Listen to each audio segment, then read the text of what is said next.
So finally हम आ चुके हैं अपने लास्ट लेक्चर पे। लास्ट लेक्चर हाँ, फिनिश हो गया ancient history. This is the last lecture of ancient history.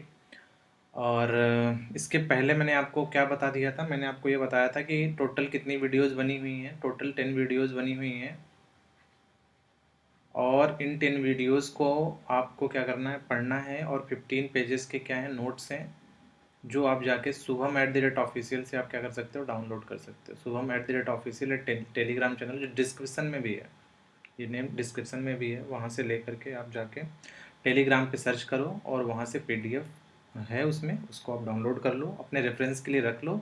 उससे आप क्या कर लो, रिवाइज कर लो और जो भी नई चीज़ें आपको मिलें उसमें ऐड कर दो। आपका शॉर्ट नोट्स मिल गया, वो भी किस फॉर्म में, आपका सॉफ्ट कॉपी के फॉर्म में आपको वो अवेलेबल है। ठीक है, तो ये लास्ट लेक्चर है। इसके बाद हम करेंगे previous year questions and then हम दूसरे सब्जेक्ट पे जाएंगे और उस सब्जेक्ट का नाम होगा, अगला जो है हिस्ट्री का पार्ट जो है मिडिवल। लाइन से हम चल रहे हैं, ठीक है। तो इसके बाद हम प्रीवियस ईयर क्वेश्चन करेंगे। तो जल्दी से हम देख लेते हैं इस लास्ट लेक्चर में हम क्या पढ़ने वाले हैं। मेनली हम पोस्ट गुप्ता पीरियड और पोस्ट संगमेश हम पढ़ने वाले हैं। इसके पहले हमने क्या पढ़ा था? इसके पहले हमने पढ़ा था संगमेश, और संगमेश के भी पहले क्या पढ़ा था हमने? उसके पहले पढ़ा था हमने गुप्ता पीरियड।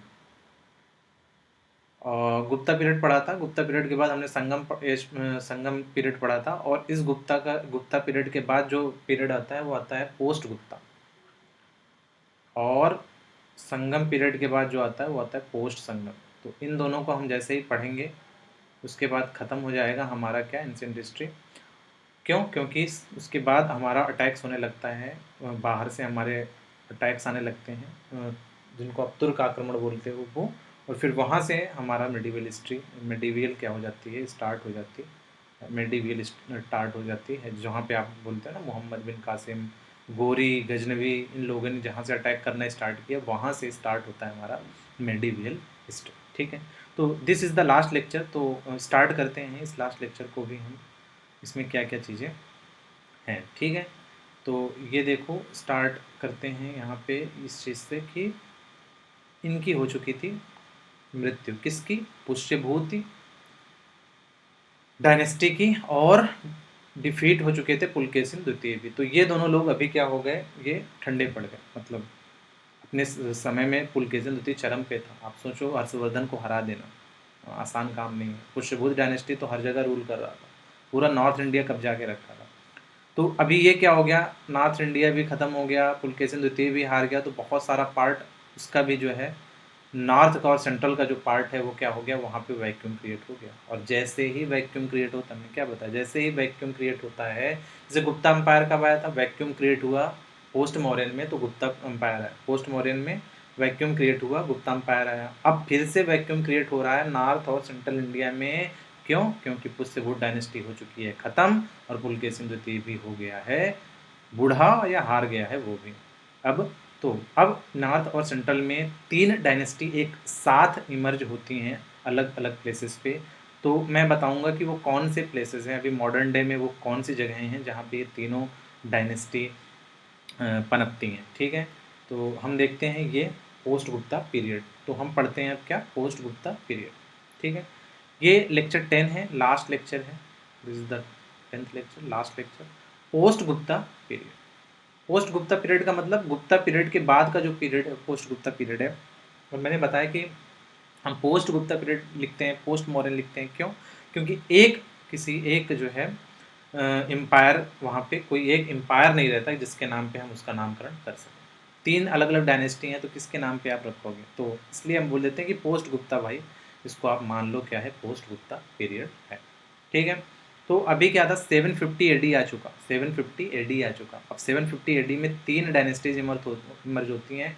कहाँ पे? सेंट्रल और, अभी कौन सा था, सेंट्रल और नॉर्थ में। नॉर्थ और सेंट्रल में क्या होती हैं, ये 3 डायनेस्टी होती हैं इमर्ज, जिसमें से पहली है पाला डायनेस्टी ऑफ ईस्ट। पाला डायनेस्टी ऑफ ईस्ट, तो ये है पाल डायनेस्टी। दूसरी कौन सी? 3 डायनेस्टी लिख ही देता हूँ। पहली डायनेस्टी थी पाला, दूसरी थी प्रतिहार गुर्जर,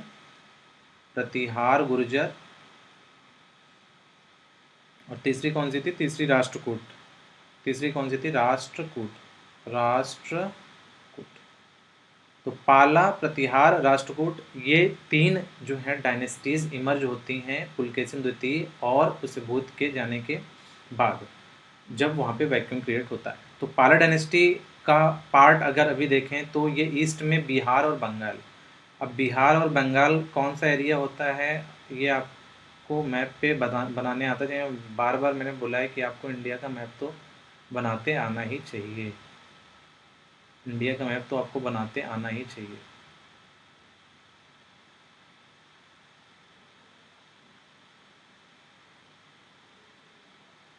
ठीक है, तो ये थोड़ा सा ऐसे रहता है हल्का सा ये।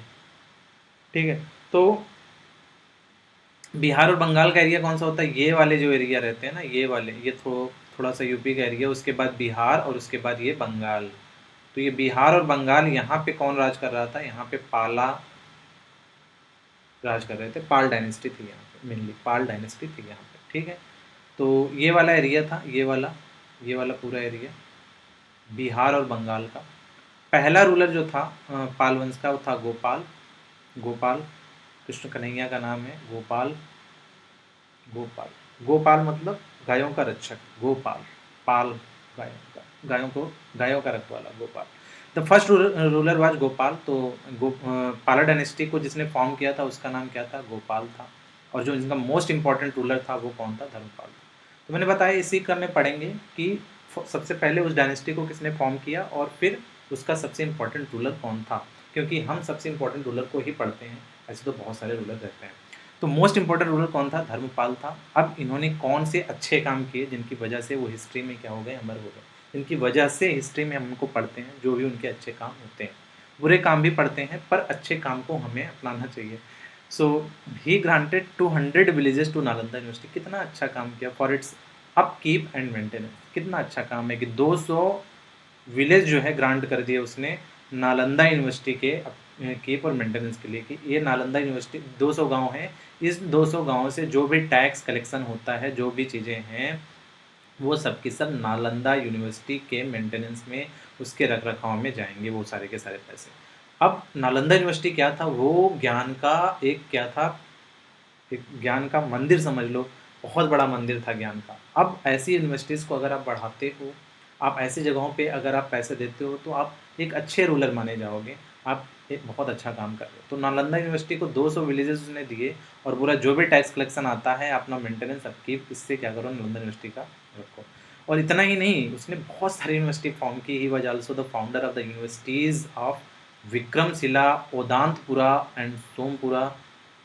क्या बात है! विक्रमशिला, उदानपुरा एंड सोमपुरा, ये 3 यूनिवर्सिटीज़ भी उसने फॉर्म करी। नालंदा यूनिवर्सिटी को उसने ऐड दिया, उसने नालंदा यूनिवर्सिटी को क्या किया? आगे बढ़ाया। इसके बाद, इसके अलावा विक्रमशिला, उदानपुरा और सोमपुरा भी यूनिवर्सिटी उसने क्या की? फॉर्म करी। इसका मतलब वो शिक्षा का महत्व बहुत अच्छे से समझता था। Pala rulers were the followers of Buddhism. वो बुद्धिज्म को क्या करते थे? वो फॉलो करते थे। During their tenure miniature paintings started in India. Miniature painting जो होती है वो इंडिया में क्या हो गई? स्टार्ट हो गए। मिनिएचर पेंटिंग्स जो है इंडिया में क्या हो गए? स्टार्ट हो गए। मिनिएचर पेंटिंग क्या है? मिनिएचर पेंटिंग है लघु चित्रकला। लघु चित्रकला।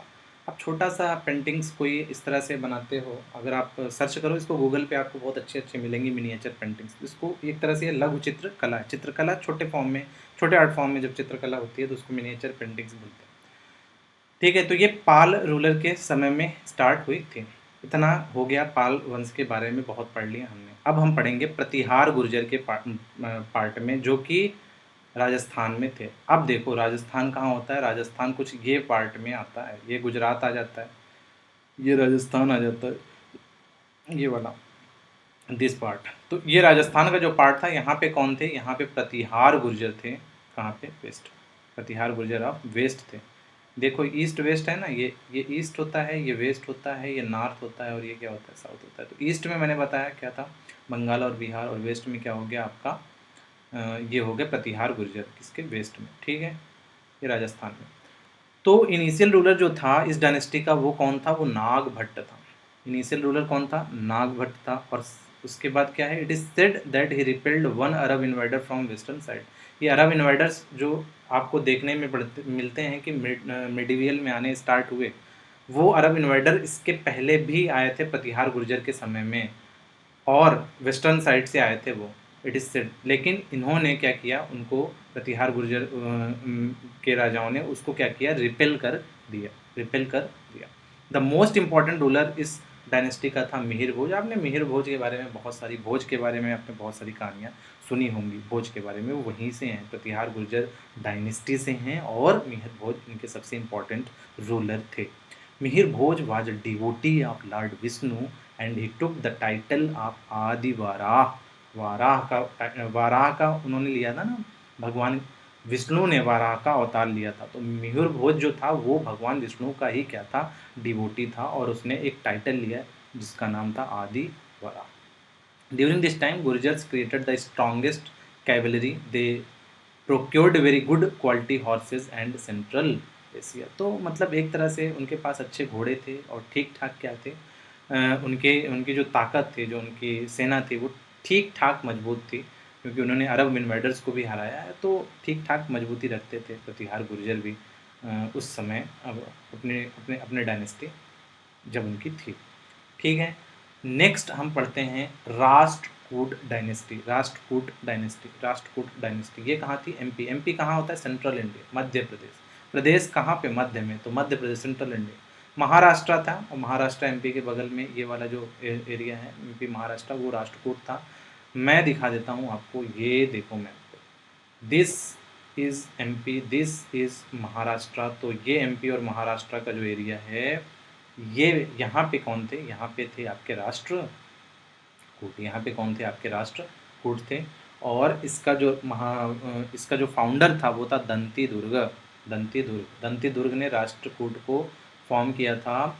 और इसका जो सेकेंड रूलर था dynasty was Krishna one. He created the Kailash Nath temple of Ellora. जब मैं आपको पढ़ाऊँगा आर्ट एंड कल्चर, तब मैं बताऊँगा कि Kailash Nath temple is one of the beautiful architecture of India.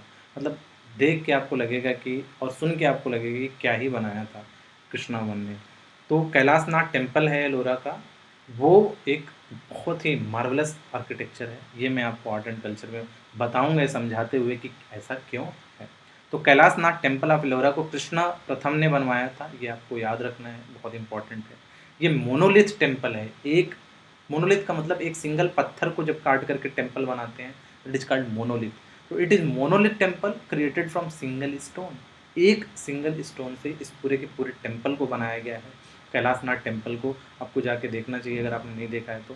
It is considered as one of the architectural wonders of India. इस तरह के आर्किटेक्चर जब मिलते हैं तब समझ में आता है कि कितना रिच था हमारा इंडिया इन सारी चीज़ों में, कलाओं में, आर्किटेक्चर में कितना रिच था। जब आप देखोगे, आप निहारोगे कैलाशनाथ टेम्पल को एलोरा के, तब आप गर्व करोगे अपनी प्राचीन विरासत पर।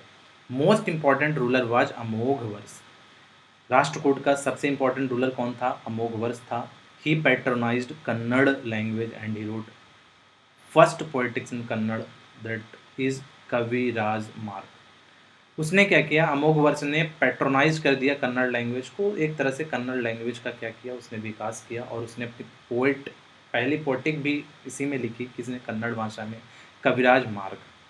Perhaps is the second monarch from ancient India who perform sallekhana. Sallekhana क्या होती है, संलेखना एक विधि होती है जिससे हम क्या करते हैं, मृत्यु का वर्ण करते हैं। और ये एक जैन परंपरा की जो है एक तरह की युक्ति है, जो जैन लोगों ने इसको विकसित करी है, संलेखना विधि को। इससे हम क्या करते हैं, मृत्यु का वर्ण करते हैं एक विधि विधान से के द्वारा। तो अगर आपको नहीं पता, आप संलेखना एक बार फिर पढ़ो। इसके पहले भी एक बार आया था, मैंने संलेखना का जिक्र किया था।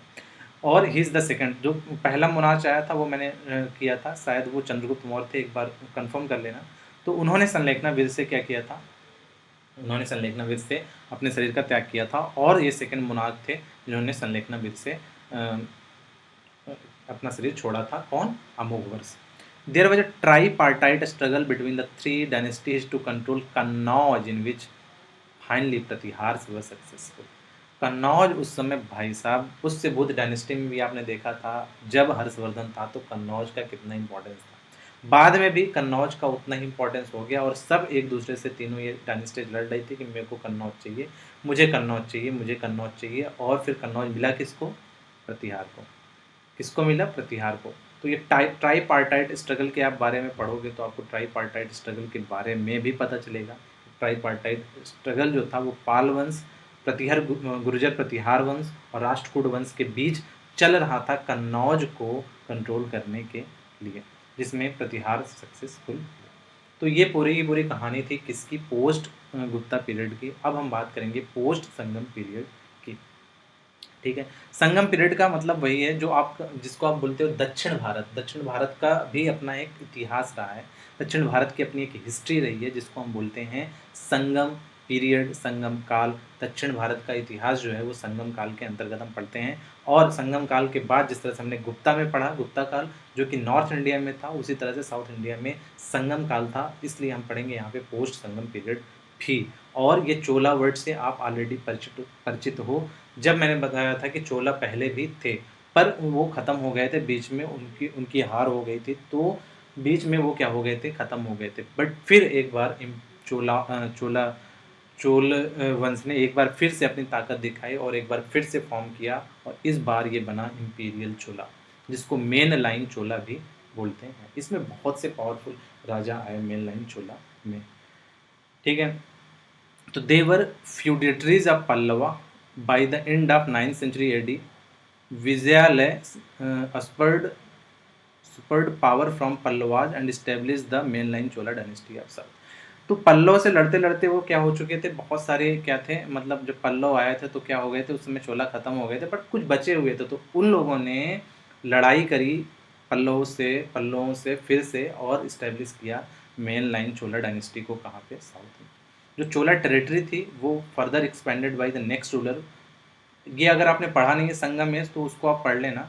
संगम एज इसलिए ये इसके बाद का पार्ट है, पोस्ट संगम और पोस्ट गुप्ता उसके बाद का पार्ट है। जो गुप्ता पीरियड है उसके बाद का और जो संगम पीरियड है उसके बाद का। संगम पीरियड आपको पढ़ना पड़ेगा अगर आप पोस्ट संगम पढ़ रहे हो, उसके पहले संगम पीरियड को आप पढ़ो, फिर पोस्ट संगम समझ में आएगा। नहीं तो आप सोचोगे अचानक से ये पल्लव कहाँ से आ गए, ये इंपीरियल चोला कहाँ से आ गए, चोला कौन थे, पल्लव कौन थे, चालुक्य कौन थे, तो ये सारी चीज़ें आपको वहाँ से ये चेरा कौन थे, तो वो आप संगम एज में पढ़ लो, वहाँ से आपको पता चलेगा पल्लवाज कौन थे। और ये मेन लाइन चोला क्यों मैं बोल रहा हूँ, चोला की जगह। The Chola territory was further expanded by the next ruler Parantaka and Aditya. Parantaka and Aditya ये दो राजा थे जिन्होंने एक्सपैंड किया इस चोला टेरिटरी को। ठीक है, the most important ruler of main line Chola was Raja Chola, एक ये थे और एक उनके पुत्र थे जिनका नाम था राजेंद्र चोला। एक उनके पुत्र थे जिनका नाम था राजेंद्र चोला। और राजेंद्र चोला जब भी आपका राजेंद्र चोला आपके दिमाग में राजेंद्र चोल नाम का वर्ड आए, आपको तुरंत नेवी का वर्ड आना चाहिए। राजेंद्र चोल ने नेवी के लिए बहुत काम किया, बहुत अच्छी नेवी बनाई राजेंद्र चोल ने। ठीक है, तो राज चोला एंड उनके पुत्र राजेंद्र चोला ये दो इंपॉर्टेंट रूलर हुए किसमें? मेन लाइन चोला में या इंपीरियल जो चोला है। राज चोला बहुत खतरनाक राजा थे, उन्होंने मतलब बहुत पावरफुल थे, हो गए क्यों? क्योंकि इसके पहले देखो इन दोनों लोगों ने, आदित्य और परांतक ने क्या किया है, उस साम्राज्य को बनाया है। एंड देन राजा चोला उन्होंने डिफीट किया किसको? चेराज को। किस पे? त्रिवेंद्रम में। चेराज कौन है ये आपको संगम में पता चलेगा। उन्होंने डिफीट किया चेराज को कहाँ पे? त्रिवेंद्रम में। और पांड्याज को कहाँ पे? मदुरई में। अब आप पांड्याज कौन है ये संगम में पता चलेगा। तो चेरा को और पांड्या को, जो कि वहाँ पे एक सफिशियंट अमाउंट ऑफ जो है लैंड पोर्शन पे वो कब्जा करके राज करते थे, उनको हराया त्रिवेंद्रम में जाकर। त्रिवेंद्रम किसकी राजधानी है? केरला की। केरला में जाके हराया चेराज को और मदुरई में जाके हराया, मतलब तमिलनाडु का एक पार्ट है मदुरई, वहाँ पे जाके हराया पांड्याज को। तो अब ये पूरी तरह से एक तरह से कंट्रोल आ चुका था उनका पूरा साउथ इंडिया में। जब पूरी साउथ इंडिया में कंट्रोल आ गया तो उन्होंने देखा कि अब कहाँ जीते, क्योंकि नॉर्थ में तो जाने की पावर नहीं था, क्योंकि वहाँ पे ऑलरेडी ट्राईपार्टाइट चल रहा है, आपस में लड़ मर रहे हैं, उसमें क्यों जाके घुसना है। फिर उन्होंने क्या किया, ही also annex the northern part of Sri Lanka. उन्होंने देखा कि श्रीलंका छोटा को सा नीचे जो है पड़ा हुआ है, इसको क्या करते हैं, इस पर आक्रमण करके इसको जीतते हैं, क्योंकि जीतना तो है ही कुछ ना कुछ। And considerable part of Chera and Pandya. तो चेरा, पांड्या, श्रीलंका, ये सब क्या है, श्रीलंका का नॉर्दर्न पार्ट, ये सारी ये सारे जगहों पे विजय करी किसने? राजा चोला ने। In 1011 AD he laid the foundation of Brihadeshwara temple, जो कि आज का, जो कि एक अगेन ये टेम्पल जो है एक बहुत बेहतरीन टेम्पल है, जो आपको दिखाएगा कि किस तरह के टेम्पल्स बनवाते थे संगम एज में लोग, संगम काल में लोग किस लेवल की कलाकारी करते थे टेम्पल बनाने में। At Thanjavur which is also considered one of the architectural wonders of India. एक मैंने बताया था कैलाशनाथ टेम्पल, और जिसको किसने बनवाया था, कृष्णा प्रथम ने। और एक ये है बृहदेश्वर टेम्पल, जिसको किसने बनवाया है, जिसको बनवाया राज राजा चोला ने। कहाँ है बृहदेश्वर टेम्पल? तंजावर में, जिसको तंजौर भी बोलते हैं। This is considered as one of the architectural wonders of India. इसके बाद बताया इनका बेटा भी था, नेक्स्ट रूलर राजेंद्र चोला था, जो कि मोस्ट पावरफुल चोला रूलर एक तरह से कहा जाता है। और राजेंद्र चोला ने बहुत ज़्यादा विकास किया नेवी में। He completely annexed the Chera kingdom. जो थोड़ा बहुत चेरा लेकर के अपना राज करे तो बोला कि इसको भी नहीं करने देंगे, वो भी जीत लिया। पांड्याज को जो थोड़ा बहुत बचा था वो भी जीत लिया, और पूरा का पूरा श्रीलंका क्या कर दिया उसने, विजय कर दी। तो एक तरह से चेरा, पांड्या, श्रीलंका सब क्या कर दिया, राजेंद्र चोल ने जो बचा खुचा था, मतलब एक तरह से फॉर्मेलिटी वो भी पूरी कर दी। अब पूरा का पूरा साउथ इंडिया प्लस श्रीलंका पर कब्जा करके बैठे हुए थे राजेंद्र प्रथम। Rajendra first March toward the Gangetic plain. मैंने बताया ना कि राजेंद्र चोल जो थे उन्होंने बहुत अच्छी नेवी बनाई थी, और जिसके पास इतनी स्ट्रांग नेवी है उसको कॉन्फिडेंस आ जाता है कि हम चले जाएंगे नदी पार करके उधर भी, मतलब गंगेटिक प्लेन में भी जा करके हम लड़ाइयाँ कर सकते हैं। तो राजेंद्र फर्स्ट ने मार्च किया toward the Gangetic plain and defeated Mahipal of Gangetic delta. और उन्होंने जाके वहाँ पे हरा भी दिया किसको, महिपाल को। और महिपाल कहाँ राज कर रहे थे, बंगाल और बिहार वाला जो एरिया है, मैंने आपको जो मैप में दिखाया था वहाँ पे थे महिपाल, पाल वंश के रूलर थे। उनको हराया जाके गंगेटिक डेल्टा में किसने, राजेंद्र फर्स्ट ने। तो कितने पावरफुल थे आप सोचो कि इस तरह से वो जीतते चले जा रहे हैं। To celebrate this victory he created a city on the banks of river Kaveri known as Gangaikonda Cholapuram. तो ये गंगईकोंड चोलापुरम इस तरह का एक जो है कावेरी नदी पे उन्होंने इस तरह का एक क्या है सिटी क्रिएट किया था इस विक्ट्री को सेलिब्रेट करने के लिए। Perhaps Rajendra first was the first Indian ruler who crossed Bay of Bengal. मैंने बताया ना कि इनकी जो नेवी थी बहुत स्ट्रांग थी, और जब इतनी स्ट्रांग नेवी है तो आपके पास कॉन्फिडेंस भी आएगा, और आप ऐसी चीज़ें कर रहे हो जो कि आपको बाद में पता चलेगी कि बे ऑफ बंगाल को क्रॉस किया उस समय में अपनी नेवी से। Rose cross Bay of Bengal and invaded cities of Srivijaya in Malay peninsula. Malay peninsula Malaysia का पार्ट रहा होगा। तो मलय पेंसुला पे जाके उन्होंने क्या किया, वहाँ पे जाके हरा रहे हैं। After this invasion cultural exchange between India and the Malay peninsula started. और कल्चरल एक्सचेंज हुआ एक तरह से मलय पेंसुला पे, और फिर कहाँ पे, और हमारे इनके बीच, क्या किसके बीच, साउथ इंडिया के बीच जो है कल्चरल एक्सचेंज यहाँ से हुआ था। अगर अगर आप मलेशिया में कुछ भी देखते हो जो इस तरह से आपको इंडिया जैसा दिखाई देता है, साउथ इंडिया जैसा दिखाई देता है, तो एक तरह से वो कल्चरल एक्सचेंज हुआ था। जो कि राजेंद्र फर्स्ट जो थे बे ऑफ बंगाल क्रॉस करके उधर निकल गए थे, मतलब गंगेटिक प्लेन में जाके हरा रहे हैं, बे ऑफ बंगाल क्रॉस करके जाके मलेशिया को हरा के आ जा रहे हैं, इधर श्रीलंका को हरा रहे हैं। चेरा पांड्या को अपने भाई साहब खतरनाक रूलर थे। एडमिनिस्ट्रेशन देख लेते हैं, एडमिनिस्ट्रेशन देख लेते हैं चोलाज का क्या था। Perhaps Cholas were the first rulers who initiated the process of decentralization. They created many subdivisions in the area and officers were provided sufficient autonomy and power. एक होता है सेंट्रलाइजेशन, एक होता है डिसेंट्रलाइजेशन। सेंट्रलाइजेशन का मतलब होता है जब सारी की सारी पावर एक हाथ में हो, एक सत्ता के हाथ में हो। जैसे कि अगर सारी की सारी पावर सिर्फ प्रधानमंत्री के हाथ में हो तो वो हो जाएगा हमारा सेंट्रलाइज्ड सिस्टम। पर अगर पूरी की पूरी पावर हमारी जनता के हाथ में हो तो वो हो जाएगा हमारा क्या, डिसेंट्रलाइज्ड सिस्टम। तो अभी इंडिया में डिसेंट्रलाइजेशन है। क्यों? क्योंकि जनता प्रधानमंत्री को चुनती है, प्रधानमंत्री खुद से कुछ नहीं करता, मतलब खुद से नहीं चुनता अपने आप को कि मैं यहाँ का राजा हूँ। तो वो सेंट्रलाइजेशन नहीं है, डिसेंट्रलाइजेशन है। क्योंकि जनता चुन के बिठाती है, वो किसी को भी बिठा सकती है, वो उनके हाथ में पावर होती है, उनके हाथ में वोट होता है। They created many sub divisional in the area and officers. तो इस तरह से चलाया किसने, चोलाज ने इस तरह से बांट के चलाया डिसेंट्रलाइजेशन सिस्टम के द्वारा। तो सब डिवीजन जो थे एडमिनिस्ट्रेशन के वो कौन थे, एक था चोला मंडलम। चोला मंडलम जो बोलते थे तो वो था इंटायर चोला टेरिटरी। चोला जितने भी पार्ट में राज करते थे उस पूरे के पूरे पार्ट को चोला मंडलम बोला जाता था। क्या बोलते थे, चोला मंडलम, दिस ये मेरा चोला मंडलम है, मतलब ये चोला मंडलम है, ये इंटायर चोला टेरिटरी है। और जो मंडलम था वो क्या था, एक प्रोविंस था मंडलम क्या था? एक प्रोविंस था। चोला मंडलम पूरा का पूरा इंटायर चोला टेरिटरी, मंडलम एक प्रोविंस था। वलांदू एक वर्ड था, वलांदू, वलांदू का वलानडू एक वर्ड था, वलानडू। और वलानडू का मतलब होता है ब्लॉक। ब्लॉक का मतलब आप समझ रहे हो, ब्लॉक जो आपके यहाँ का ब्लॉक होगा, विलेज होता है, ब्लॉक होता है, तो उस तरह से ब्लॉक जो था वो था वलानडू। प्रोविंस जो था वो मंडलम था। और चोला मंडलम क्या था? हमारा ये था। नेक्स्ट नाडू था। नाडू जो था वो टाउन होता था, या बिग विलेजेस जब रहते थे तो उनको बोलते थे कि हम क्या है, नाडू है। और कोट्टम जो था वो स्मॉल विलेज थे। आज भी आप जो साउथ इंडिया में पढ़ते हो तमिलनाडु, एक तरह से कहीं ना कहीं उसका भी डिफरेंस यहीं से होगा कि तमिलनाडु होगा, मतलब नाडु यहीं से आया है कि टाउन या बिग विलेजेस को नाडु बोलते थे। Chola rulers also acted as bankers.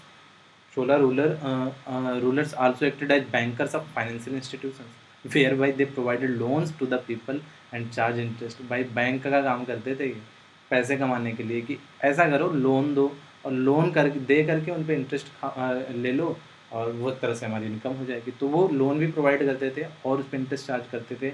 एक तरह से फाइनेंशियल इंस्टीट्यूशन भी था इस समय, चोल राजाओं ने बनाया था।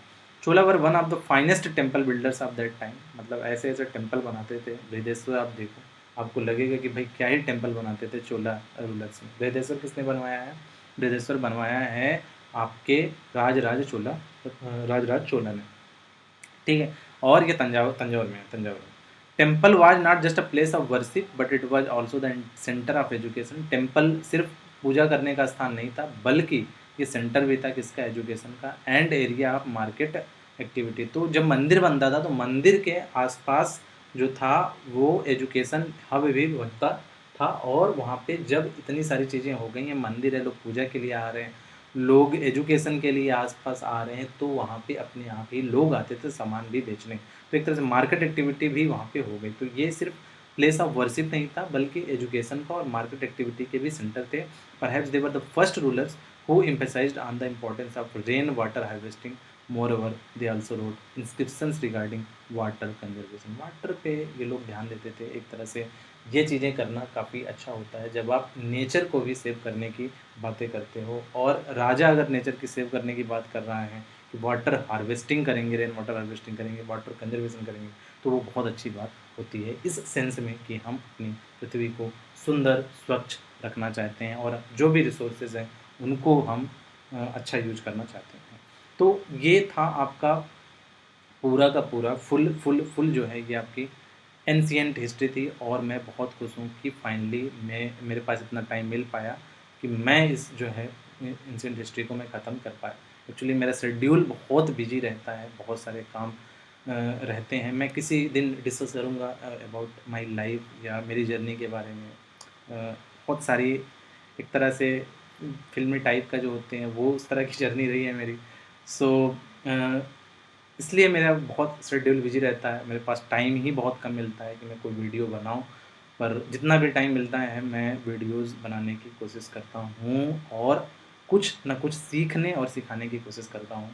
सो इस चैनल पे आप IRMS विद शुभम पे आप निराश नहीं होंगे अगर आपने सब्सक्राइब किया, लाइक किया है, क्योंकि जितने भी वीडियोज़ आएंगे वो कहीं ना कहीं आपके फ़ायदे के, मतलब आपके ज्ञान में बहुत सारा वृद्धि करके ही जाएंगे। क्योंकि मैं बहुत सोच समझ के वीडियोस बनाता हूँ और बहुत सारी रिसर्च के बाद वीडियो बनाता हूँ। क्यों? क्योंकि ये सेम कंटेंट जो मैंने आपको 50 पेज में दिया है और 10 वीडियोज़ में दिया है, ये अगर मैं चाहता तो बहुत ज़्यादा भी हो जाता था। पर हमने उतना ही कवर किया है, उतनी ही चीज़ें कवर करी हैं जिससे कि आपका पूरा का पूरा सिलेबस भी कवर हो जाए और कोई भी इम्पोर्टेंट पार्ट ना छूटे। क्योंकि अगर आप ये सोचते हो कि इस दुनिया में हिस्ट्री में जितनी भी चीज़ें हम पढ़ लेंगे तो वो आप पढ़ नहीं पाएंगे, क्योंकि हिस्ट्री में बहुत सारी चीज़ें हुई हैं और सब चीज़ें पढ़ी नहीं जा सकती। और आपको एक ही सब्जेक्ट थोड़ा ना पढ़ना है कि एंशिएंट हिस्ट्री सिर्फ पढ़नी। तो इसलिए बहुत सारा रिसर्च लगता है कि कौन सी चीज़ें इंपॉर्टेंट हैं, उन्हीं को सिर्फ रखता हूँ मैं अपने लेक्चर्स में और उन्हीं सिर्फ पढ़ाता हूँ, जिससे कि कम से कम टाइम में आपके पास छोटी से छोटी नोट्स रहे, क्रिस्पी नोट्स, स्मॉल नोट्स रहें आपके पास, और कम से कम वीडियोज़ रहें जिससे कि आप रिवाइज़ कर लो। पढ़ना इम्पॉर्टेंट नहीं होता, रिवाइज़ करना इम्पॉर्टेंट होता है। क्योंकि अगर आपको कुछ एग्ज़ाम में याद ही नहीं आएगा तो आप लिखोगे क्या? रिवाइज़ करने का मतलब रिवाइज़ करने का मतलब ये है कि जो इम्पोर्टेंट चीज़ें हैं उनको बार बार रिवाइज़ किया। तो वैसे तो आप कितनी भी किताबें पढ़ो, बहुत सारी हिस्ट्री की बुक्स हैं जो मैंने रिकमेंड भी करी थी स्टार्टिंग में भी, वो आप सब पढ़ो अगर आपके पास टाइम मिलता है, जो कि नहीं मिलेगा। तो इस तरह से ये चीज़ें होती, ठीक है। तो अब हम नेक्स्ट हम क्या करेंगे, प्रीवियस ईयर क्वेश्चंस हम पढ़ेंगे और देखेंगे कि उसमें क्या इन लोगों ने पूछ रखा है। ऐसे ईजी ही है, ऐसे ऐसा बहुत ज़्यादा टफ चीज़ें नहीं पूछते वो।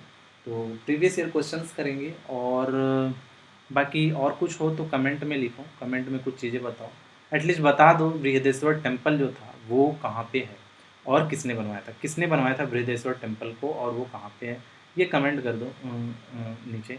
देखते हैं कि आपने कितने ध्यान से इसको इसको देखा है, ठीक है। तो प्रीवियस ईयर क्वेश्चंस देखेंगे, और जितना भी टाइम मिलेगा मैं नेक्स्ट जो है लेक्चर्स बनाने की कोशिश करता हूँ। सो आप सब्सक्राइब कर लो और लाइक कर दिया करो वीडियो को, अगर अच्छी लगती है। सपोर्ट तो करना चाहिए, आई थिंक अगर कोई कुछ करने की कोशिश कर रहा है या अच्छा करना चाहता है, आपको हेल्प मिल रही है, then you should like the video.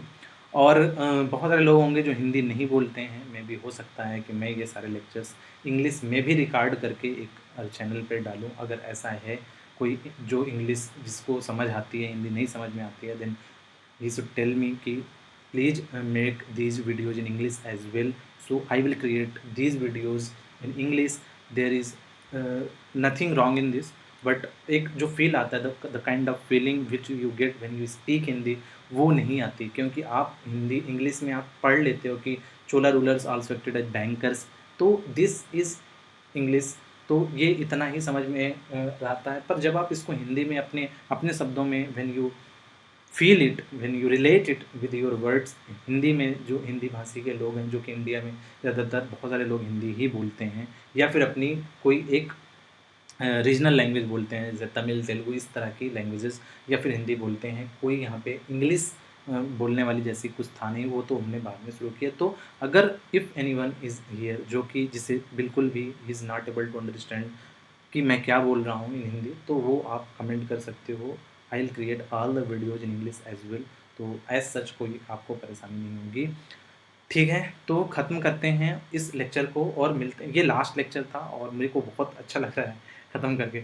तो नेक्स्ट मिलते हैं प्रीवियस ईयर क्वेश्चंस में और देखते हैं कि क्या चीज़ें पूछी जाती हैं। थैंक्स।